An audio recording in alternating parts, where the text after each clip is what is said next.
សាសគេចិត្តឆ្ងាយគេតែមានក្តីសរសើរ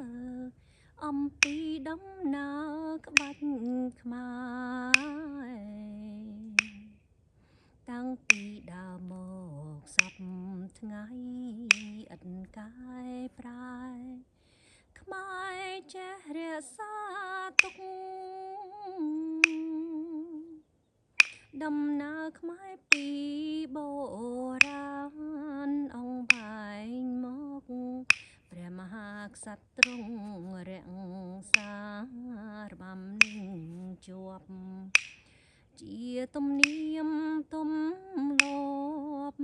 ល្បីសាយសពលើភពដែលគេតែងស